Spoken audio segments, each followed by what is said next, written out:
Kuya, naalala mo ba yung paborito mong adobo recipe? Oo naman, bakit? Gusto kong subukan magluto, pero baka masunog bahay ko. Haha, huwag ka naman ganun. Simple lang yan eh. Pero paano pag mali ang timpla ko? Madaling i-adjust, dagdag ka lang suka o toyo. Kung ganun, sige, iluluto ko mamaya. Huwag kalimutan mag-cheer up bago magluto. Eh bakit kailangan mag-cheer up? Para hindi ka magsala sa paglalagay ng bawang. Ah, bawang pala ang problema ko dati. Sobra ang gamit.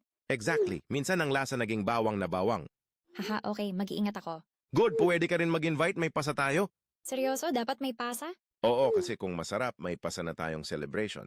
Kung malas, may pasa naman tayo para sa emergency. Huwag ganun ka negatibo, besh. O sige, positive thinking muna. That's the spirit. Anong oras ka magluluto?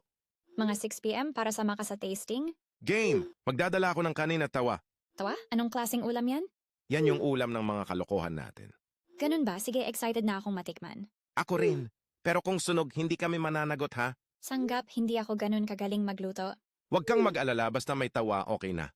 Ayos kuya, salamat sa encouragement. Walang anuman. Kita-kits mamaya.